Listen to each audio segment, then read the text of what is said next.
क्यों आए आप? मैं लेने के लिए आया हूँ। प्लीज अपने घर चलो वापस। यहाँ मैं अपने घर में बहुत इज्जत से खा रही हूँ, कोई ताने देने वाला नहीं है। फायजा, मैं अपने किए पे बहुत शर्मिंदा हूँ। मैं जानता हूँ कि मैंने बहुत गलत किया तुम्हारे साथ, लेकिन मुझे एहसास हो गया, एहसास हुआ इस बात का कि अगर शायद मेरी बेटी भी हो तो मैं भी यही सब करूँ। आंटी ने जो भी शराइत लिखवाई वो तुम्हारी सिक्योरिटी के लिए थी, और माँ बाप जो भी फैसला करते हैं अपने बच्चों के लिए ही करते हैं। इसमें कुछ गलत नहीं है, बस मुझे समझने में थोड़ी गलती हो। इसलिए प्लीज जो कुछ हुआ उसे भूल जाओ। अपने लिए नहीं तो हमारे होने वाले बच्चे के लिए मुझे माफ कर दो।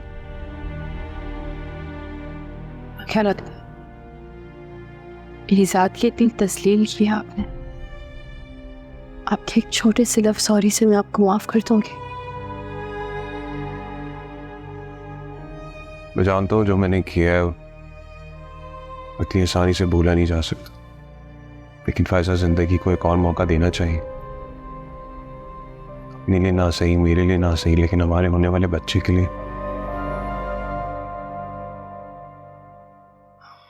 अच्छा, कैसे? अखराजात कैसे मैनेज होंगे?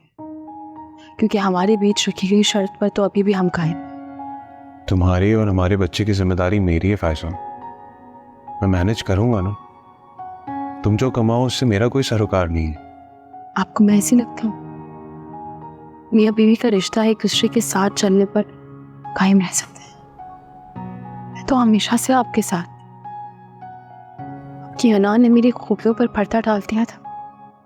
प्लीज फायजा, साथ चल लो मेरे। यहाँ आने से पहले सारे बिल पे करके आया हूँ। ग्रोसरी पे भी तुम्हारे बगैर जाने की आदत ही नहीं रही। क्या हुआ है हाथ पे? हाथ कैसे जला है? किचन में चाय बनाते हैं। अब मैं क्या करूं? तुम्हारे जाने के बाद एहसास हुआ है कि मैं कितना निकम्मा और अहमक इंसान हूं। आंटी ने ना बिल्कुल सही शर्त लिखवाई थी, मेरे साथ ना ऐसे ही होना चाहिए। लेकिन प्लीज कुछ तुम्हारी जरूरत है। आइंदा कुछ भी हो जाए ना, प्लीज मुझसे लड़ लेना, लेकिन घर छोड़ के मत जाओ।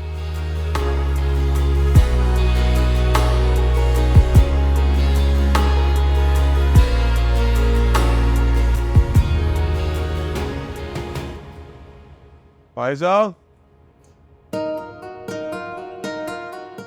फायजा। जी, मुझसे इतना सारा सामान सब लाने? क्या कर रही हो? तुम्हें हाथ लगाने की जरूरत नहीं है, बिल्कुल छोड़ दो। मैं हेल्प करवा रही हूँ ना आपको। कोई जरूरत नहीं है हेल्प करने की, आप बस अपना ख्याल रखें, यही हेल्प काफी है। इतना तो ख्याल रखते हैं आप मेरा। और क्या क्या लेकर आ गए हैं, जरा दिखाएं तो। इतना ज्यादा बिल हुसैन, इतना बिल, इतना सब कुछ लाने की क्या जरूरत थी फिर? यानी अच्छी डाइट की जरूरत है और फिक्र ना करने की भी जरूरत है। अखराजात तो मैंने जो ही जाता है।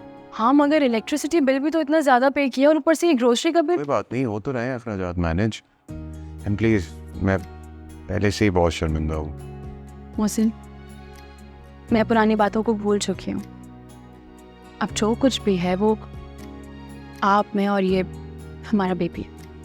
इसलिए आप भी सारी बातों को भूल जाएं प्लीज। जी, तुम्हारा बड़ापन है फायजा, वरना लड़कियों से उनके खूबसूरत लम्हात छीन लो तो वो कभी माफ नहीं करती। मुझे खुशी है कि आपको एहसास हो। हुसैन, मुझे लगता है कि अगर माँ बाप अपनी बेटे की सिक्योरिटी के लिए निकाह में भी कोई शर्त लिखवा रहे तो इसमें कोई बुराई नहीं है, और ससुराल वालों को भी उनकी शराइत की रिस्पेक्ट करनी चाहिए। वो सिर्फ अपनी बेटे नहीं, अपनी ज़िंदगी भर की कमाई उठाकर आपके हवाले कर रहे हैं। 22-23 साल उसको पालते हैं, उसकी पढ़ाई सब कुछ पूरा करते हैं, और अगर कोई शराइत लिखवा रहे हैं तो उसका तहफ़्फ़ुज़ चाहते हैं ना। कोई बुराई नहीं है। मुझे तो अकरम ने समझाया, वरना मैं तो अपना घर बर्बाद करने पे तुला हूँ। सीरियसली फायजा, हो सके तो मुझे माफ़ कर देना उन सारी गलतियों के लिए, उस सारी इंसल्ट के लिए जो मैंने पब्लिक में किया, अकेले में किया। क्या कर रहे हो आप? मैंने कहा है ना मैं सब कुछ भूल चुकी हूँ। प्लीज़ अब आप भी भूल जाएं, अब ये सब ना करें प्लीज़। मुझे कुछ कहना है आपसे। सुन, मैं चाह रही थी कि इस मंथ की सैलरी मैं आपको दे दूँ। मुझे क्या ज़रूरत है भाई सर मुझे? भाई घर में इतने खर्चे हो चुके हैं, इसी भी मैं बस आपकी हेल्प करना चाहती हूँ, थोड़ा बर्डन कम हो जाएगा ना प्लीज़। अच्छा ओके, मुझे ज़रूरत होगी तो मैं ले दूँगा। पक्का? पक्का। चाय बनाऊँ आपके लिए? आपके हाथों की चाय बहुत बुरी चाय बनाते हैं आप, मैं खुद बना कर लाती हूँ, रुक जाना। अच्छा मेरी बात तो सुनो। रात पे हम डिनर पे जाएंगे साथ। रियली? Thank you. किस बात का? खुद को बदलने के लिए। थैंक यू मुझे बदलने के लिए।